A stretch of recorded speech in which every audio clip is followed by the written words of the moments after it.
و اولاد علی بلند تر صلوات.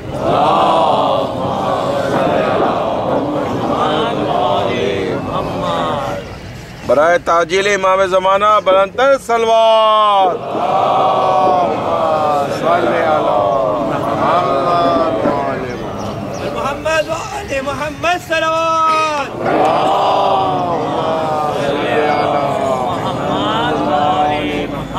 أعوذ بالله السميع العليم من الشيطان اللعين الرجيم. الحمد لله الذي هدانا لهذا وما كنا لنهتدي لولا أن هدانا الله. لقد جاءت رسل ربنا بالحق والصلاة والسلام على النبي الأمي المكي المدني القرشي الحاشمي الخاتم لما سبق والفاتح لمن خلق المعلن الحق بالحق بالقاسم محمد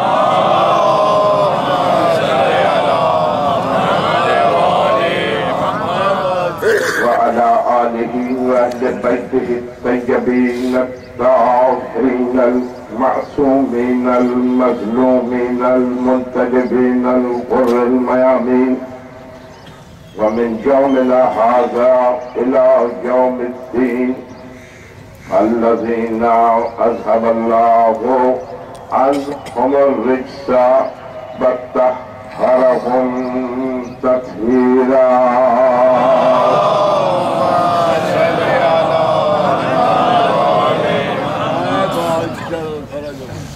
أما بعد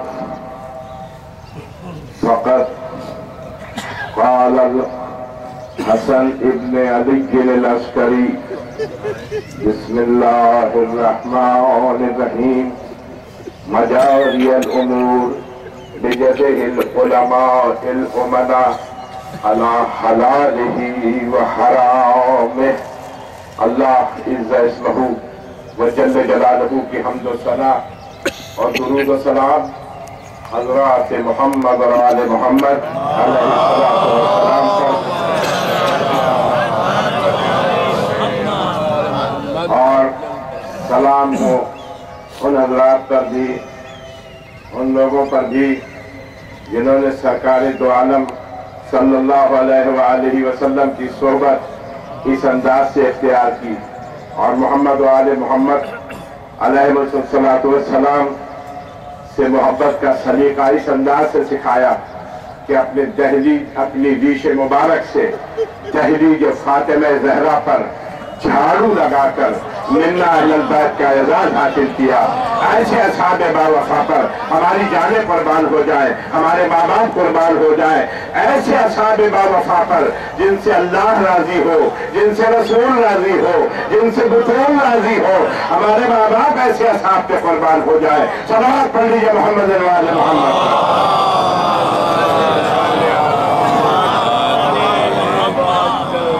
ماشاءاللہ مومنین کا مومنین گرامی قدر، مومن جب کہتے ہیں نا تو تصور شرط ہے کہ آپ کس معراج تک پہنچ جاتے ہیں، کس مقام تک پہنچ جاتے ہیں. مومن جس فرش پہ بیٹھتا ہے وہ فرش نہیں ہوتا، عرش ہو جایا کرتا ہے.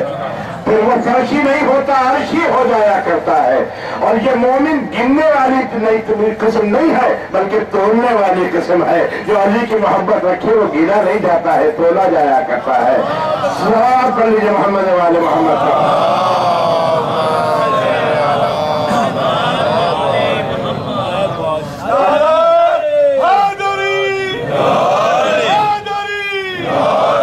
اب کوئی 25 دقیقے مجھے 25 منٹ تو تقریر ہے کیونکہ وقت کا ہمیں پابندی کا خیال رکھنا چاہیے اور یہاں ماشاءاللہ رکھا گیا 7:30 بجے انشاءاللہ جلوس برآمد ہوگا.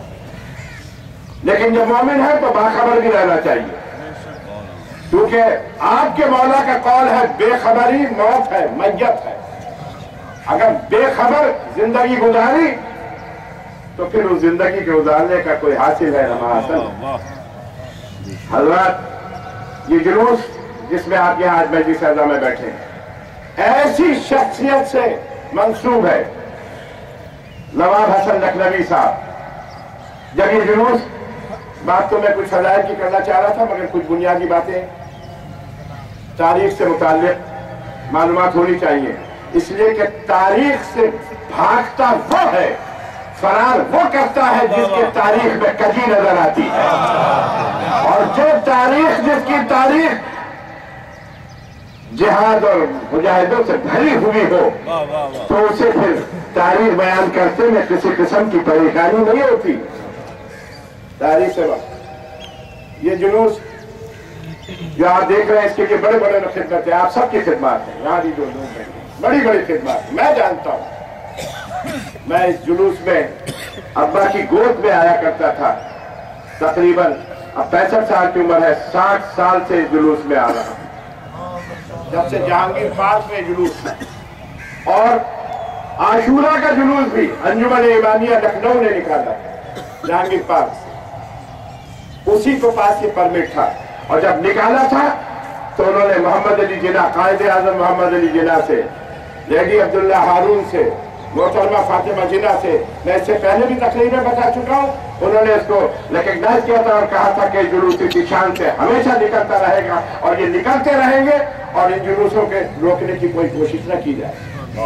یہ آل محمد کے جلوس ہیں، ہمارے سامنے پوری تاریخ ہے، پوری تاریخ ہے۔ سلام پڑھ لیجیے محمد واجب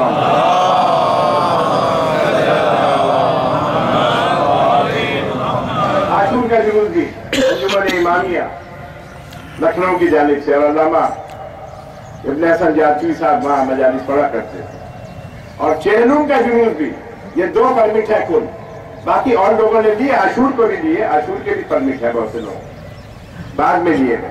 عاشور کا جو جلوس ہے وہ 2 جگہ کا تھا، ایک چہلم کا، ایک مارٹن روڈ کے امام باڑے سے اور ایک جہانگیر پارک سے، یہ بھی نواب حسن لکھنوی صاحب نے، خواجہ مسجد میں جا کے دیکھ لے کالازر میں، وہاں انور بھائی موجود ہیں، انہوں نے مجھے خود بھی نکال کے بتایا، اور اس کے علاوہ جو انتظامیہ ہے انہوں نے بھی نکال کے دکھایا کہ یہ دیکھیے نواب حسن کے لکھنوی کا اس میں نام لکھا ہوا ہے، اور یہ ان کی جانب سے جلوس جو انہوں نے محنتیں کی۔ ایک جلوس اور نکالتے تھے، کئی جلوس ان کے ہیں، علم یادگار حسین کراچی میں میں نے بتایا بھی تھا کہ جلوسوں کے نام ہوتے تھے باقاعدہ۔ ایک جلوس شب عاشور پہلے جہانگیر پارک سے نکلتا تھا، اور اب خالد دینا حال سے نکلتا ہے جو ایرانیان جاتا ہے، جس میں صرف نوحہ پڑا ہے، لیکن اس کے اندر لوگ شرکت نہیں کرتے ہیں، وہ پرمٹ ہے ہمارے پاس، اس جلوس کی حفاظت کیجیے۔ شب عاشور نکلتا ہے خالد دینا حال سے۔ ہم یہ نہیں دیکھتے کس کا ہے یا کس نے کیا ہے، ہم یہ دیکھتے ہیں کس کا ہے، کس کی یاد میں نکالا جا رہا ہے۔ عزیزان محترم، ہمیں باخبر رہنا چاہیے، بڑی محنتیں ہیں جلوس کے اندر، تو لہذا یہ جلوس تو انشاءاللہ تعالیٰ باقی رہیں گے۔ میں نے اپنی اس مختصر سے تقریر کے لیے امام حضرت ابو محمد الحسن ابن علی العسکری علیہ السلام کے کلام کو سلامہ کلام قرار دیا ہے، کیونکہ امام کا کلام بھی کوئی معمولی نہیں ہوا کرتا، کلام الامام امام الکلام ہوا کرتا ہے، وہ امام کا کلام ہوا کرتا ہے، اور ایسے موقع پر اس حدیث کو میں نے سلامہ کلام بنایا ہے، جبکہ یاد رکھیں کہ امام جس طرح اللہ کی معرفت بغیر اہل بیت کے نہیں ہو سکتی، اسی طرح اہل بیت کی معرفت کے لیے بھی ہمارے پاس جید علماء آئے۔ یہ وہ دور ہے جب کہ علماء کے خلاف کام کیا جا رہا ہے، بڑے پیمانے پر بڑے بڑے علماء آئے۔ ہمارا تعلق زیادہ تر جید علماء سے ہمارا تعلق ہے۔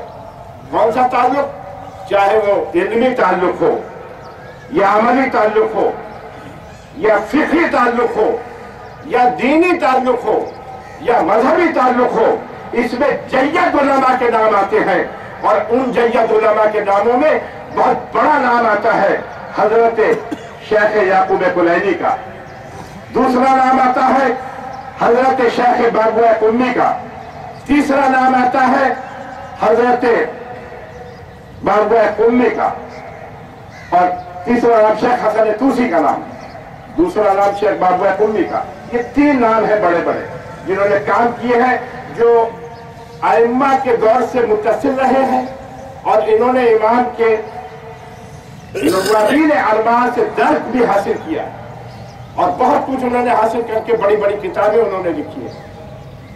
کتنے بڑے عالم حضرت شیخ یعقوب کلینی کہ جن کا سن وفات 329 ہجری ہے، اور انہوں نے بڑا درک حاصل کیا ہے حضرت نوابین اربعہ سے، ان کا دور ہے۔ اور دوسرے ہمارے محدث حضرت شیخ بابا قمی ہیں، جنہوں نے جناب والا انہوں نے بھی بہت سی چیزیں کی، اور تیسرے جناب حضرت شیخ حسن توسی ہیں، ان کی بھی کتابیں آپ کے پاس ہیں۔ تو ان کے ذریعے سے ہم نے ائمہ کو پہچانا ہے، ہم نے اپنی ذات کے ذریعے سے نہیں پہچانا، ہم نے ان کے ذات کے ذریعے سے پہچانا۔ آج علماء کی شدید مخالفت کی جا رہی ہے، جن قوموں کو برباد کرنا ہوتا ہے ان قوموں سے قیادتوں کو ختم کر دیا جاتا ہے۔ جو باتیں منبروں سے کی جا رہی ہیں کہ ہم ان علماء سے زیادہ جانتے ہیں جنہوں نے خدمتیں کی ہیں، جنہوں نے جناب والا مختلف کتابیں لکھی ہیں، ان سے زیادہ جانتے ہیں۔ اماموں کو پہچاننے کے لیے ضروری ہے کہ ہم ان علماء کو سمجھنے کی کوشش کریں، اور ان علماء ہی کو سمجھانے کے لیے ہم نے نہیں کہا ہے، یہ آج کے 11ویں امام نے خود فرمایا ہے، فرماتے مجاری الامور بیدہ العلماء علمنا علی حلالہ و حرامہ۔ بہت بڑی ذمہ داری تھی 11ویں امام پر، ایک ایسی ہستی کو چھوڑ کر دنیا میں جانا تھا جس نے تا قیامت تک انسان کی ہدایت کرنا ہے۔ اتنے بڑے حاجی کو چھوڑ کے جانا تھا، اتنی بڑی ذمہ داری تھی 11ویں امام کی۔ عزیزان محترم، اور اس ذمہ داری کو انہوں نے کس خوبصورتی کے ساتھ ادا کیا۔ 10ویں امام تک جتنی کتابیں لکھی گئی ہیں، آپ کے 11ویں امام حضرت امام حسن عسکری علیہ السلام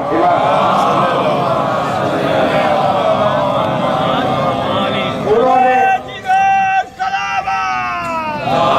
نے اس کا مطالعہ کیا ہے، ایک ایک کتاب کا مطالعہ کیا، اور مطالعہ کر کے خوش ہوتے تھے کہ ہمارے ایسے ایسے لکھنے والے ہیں، اگر ایسے ایسے لکھنے والے پڑھتے گئے اور آنے والے ادوار میں پیدا ہوتے رہے تو ہماری قوم کبھی بھی محروم نہیں رہے گی، کبھی۔ ایسی عظیم ہستیاں ہیں، اور امام نے سہل بن شادان کو بھی داد دی تھی، جنہوں نے 180 کتابیں لکھی۔ امام حسن عسکری صاحب نے ایک ایک کتاب کو پڑھا ہے، اور پڑھنے کے بعد داد دی ہے، اور اللہ کی آسمان کی طرف رخ کر کے کہا کہ سہل بن شادان، اللہ تم سے راضی رہے، اللہ تم سے خوش ہو، اللہ تم سے خوش ہو۔ ایسی کتابیں انہوں نے لکھی۔ اللہ کے محترم، 11ویں امام کے اوپر بڑی ذمہ داری تھی، بہت بڑی ذمہ داری کو ادا کیا گیا، اور اس ذمہ داری کو بحسن خوبی عطا کیا گیا۔ آج اس کے واسطے سے آج اور ہم مومن کی حیثیت میں یہاں بیٹھے ہوئے۔ یہ ہفتہ جو ہے، بس میں آ رہا ہوں مختصر کرتے کیونکہ ختم کرنا ہے، یہ ہفتہ غضب کا ہفتہ ہے۔ اسی ہفتے میں پہلی ربیع الاول سے لے کر جو آپ آج یہ منا رہے ہیں، اسی ہفتے کے اندر حضرت محسن کی شہادت، اسی ہفتے میں سید عالم کے دروازے کے اوپر آگ لگی ہے، اسی ہفتے میں اسلامی قانون جو 18 ذی الحجہ کو غدیر کے میدان میں دیا گیا تھا، وہ اسی ہفتے کے اندر اس قانون کو ختم کر دیا گیا تھا۔ عزیزان محترم، لیکن ختم ہونے کے باوجود آل محمد اپنے نظام کو لے کر آگے بڑھ رہے تھے۔ آج مومن کہلا رہے ماشاءاللہ، دنیا پیغمبر اسلام کا یوم ولادت منا رہی ہے، لیکن یاد رکھو کہ یوم ولادت ہم سے پوچھو، تحفظ نام و رسالت ہم سے پوچھو، تحفظ ختم نبوت ہم سے پوچھو۔ بھئی اگر ولادت کی تاریخ معلوم کرنی ہے تو وہ باہر والا نہیں بتائے گا، گھر والا بتائے گا کہ کب پیدا ہوئے ہیں۔ یہ گھر والا بتا سکتا ہے کہ کب پیدا ہوئے ہیں۔ پیغمبر اسلام کی ولادت بالکل ہم بھی مناتے ہیں، اور ہم بھی بنائیں گے انشاءاللہ تعالیٰ، بڑی شان و شوکت سے بناتے آئے۔ تحفظ ختم نبوت کے لیے تو کوششیں ہو رہی ہیں، مگر افسوس یہ ہے کہ رسول کا احترام اس انداز سے نہ کیا جائے کہ مطلب کی باتوں کو قبول کر لیا جائے اور جو باتیں مطلب کی نہ ہو ان کو چھوڑ دیا جائے۔ ایمان کی بات ہوتی ہے، بڑی دنیا شور مچاتی ہے، کہتی ہم بھی ایمان کو مانتے، ہم بھی ایمان کو مانتے، مگر آدھے ایمان کو مانتے ہو۔ جہاں دیکھو بینر لگے ہوں گے، مدرسوں میں تعلیم دی جا رہی ہوگی، الطہارۃ نصف الایمان، الطہارۃ نصف الایمان، پاکیزگی جو ہے وہ نصف ایمان ہے، آدھا ایمان ہے، کمال ہے۔ پیغمبر کی یہ حدیث تو یاد رہ گئی جس میں انہوں نے آدھے ایمان کے متعلق بتایا تھا، اور اس حدیث کو بھول گئے جو کل ایمان کے متعلق بتائی گئی تھی، اس کو بھول گئے، اس کو بھلا دیا گیا۔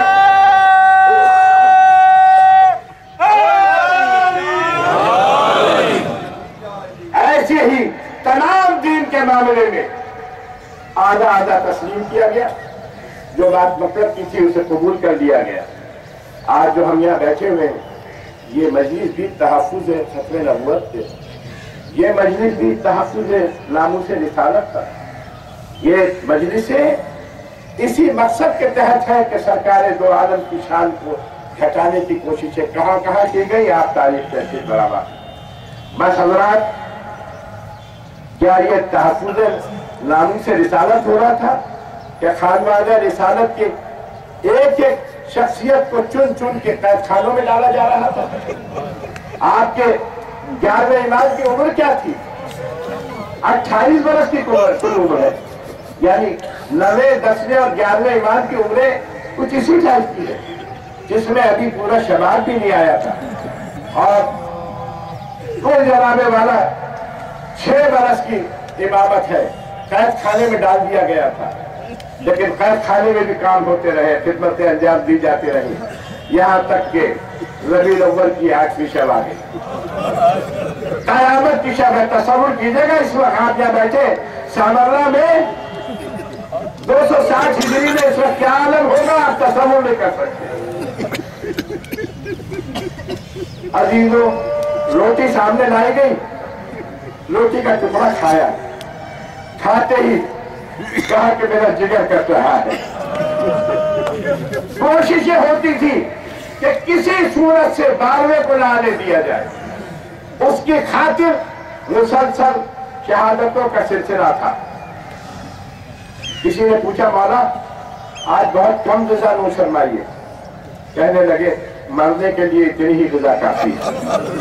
عزیزان محترم، ایک مرتبہ چاہنے والے کو بلایا اور بلا کے کہا کہ تو سامرہ میں فلاں مکان میں چلا جائے، وہاں پر میری زوجہ ہے اور میرا 5 برس کا بچہ ہے، ان سے جا کے کہنا کہ آپ فلاں مکان میں فوراً چلی جائے، اس مکان کو چھوڑ دیں۔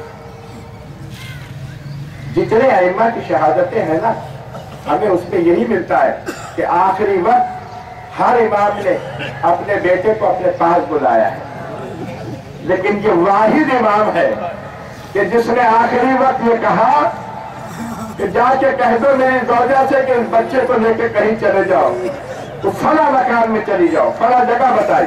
تو اس شخص نے پوچھا اگر آپ کی زوجہ نے پوچھ لیا کہ وہ شخص کون ہے جہاں مجھے لے جا رہے ہو تو میں کیا جواب دوں؟ تو اس کو زوجہ کو میری جواب دے دینا کہ وہ شخص میرے جد امجد حضرت قمر بنی ہاشم مولا ابو الفضل عباس کی اولاد ہے، وہ سننے کبیر رکھتا ہے، اس کے پاس چلے جانا۔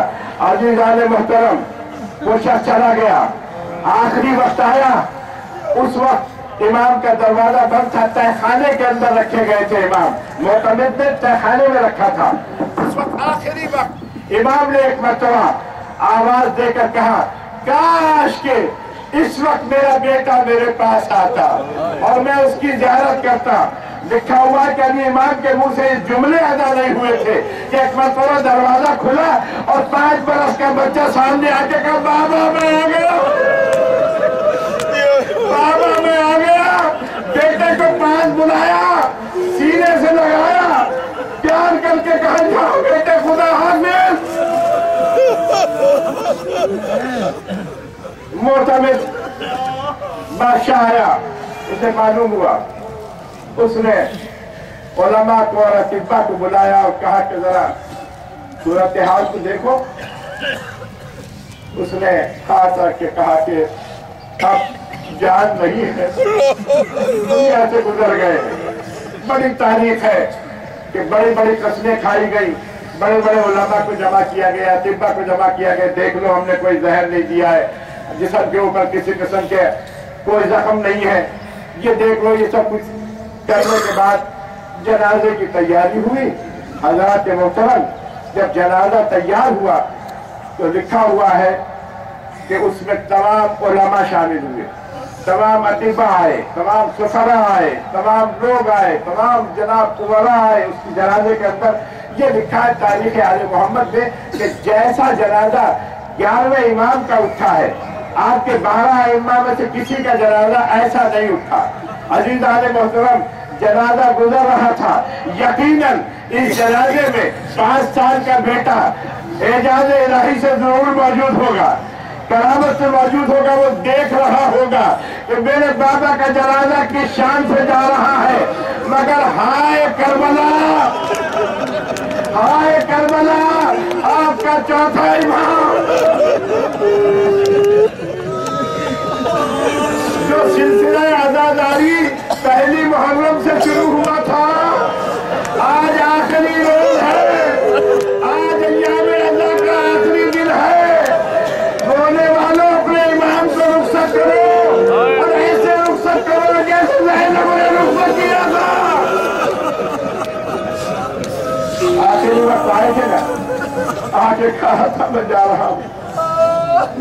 میر حدیث کا مرثیہ کا یہ ایک بند ہے، کہتے ہیں کہ جب آئے آخری وقت تو کہتے ہیں حسین جب کے چلے بعد دوپہر رنگ کو، نہ تھا کوئی جو سنبھالے رکاب توسن کو۔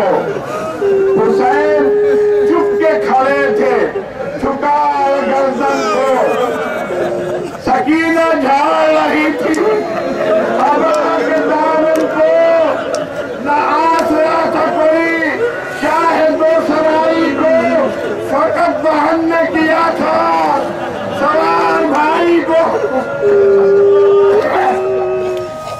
آئے اور آنے کے بعد بہن سے کہا وہ پہلا لا دو جو میں نے سیا تھا، اور اپنے ہاتھ سے پہنا دو۔ اس بہن نے اس پہراہن کو، اس کرتے کو بھائی کے جسم پہ سے وصلت کیا۔ جب کرتا پہن چکے تو ایک مرتبہ کہنے لگی بھیا ذرا قریب آؤ۔ حسین قریب آئے، آگے بڑھ کے بہن نے بھائی کے گلے کو پیار کرنا شروع کر دیا۔ کہا بہن یہ کیا کر رہی ہو؟ کہا اماں نے کہا تھا زینب جب اس کرتے کو حسین پہن لے تو اب میری طرف سے میرے حسین کے گلے کو پیار کر لینا، یہ آخری سواری ہوگی۔ بس عزیزان محترم، بات کو مختصر کرتا ہوں۔ حسین ابن علی آپ کے چوتھے امام کے پاس آئے اور آنے کے بعد کہا بیٹا سید سجاد جب مدینے جانا اور میرے چاہنے والے تمہارے پاس آئے تو ان کو کہنا کہ میں نے تمہیں سلام کیا ہے، اور سید سجاد بیٹا ان سے کہنا کہ کاش تم روز عاشور عصر کے وقت کربلا میں ہوتے اور تم دیکھتے کہ کس طرح تمہارا امام چھوٹے سے بچے کو ہاتھ میں لے کر پانی کا سوال کرتا رہا، لیکن کسی نے مجھے اس پانی بچے کو نہ دیا بلکہ تیر سے بچے کے گلے کو چھید دیا۔ باہر آئے، آنے کے بعد گھوڑے پر سوار ہوئے۔ بس عزیزان محترم، گھوڑا آگے پہنچا۔ لکھا ہے کہ ایک مرتبہ امام نے جنگ کی، اور اس وقت جنگ کی جبکہ عمر سعد نے تانا دیا، کیوں حسین تم تو کہتے تھے کہ مہر تمہاری ماں کے فرات میں لکھا، مہر میں لکھا ہے، اب کیا خیال ہے تمہارے سب پیاسے مر گئے نا؟ تو ابھی امام حسین نے سوال کو سنا، ابھی جواب نہیں دیا تھا، اس سے پہلے خیمے سے شہزادی کی آواز آئی، کہا حسین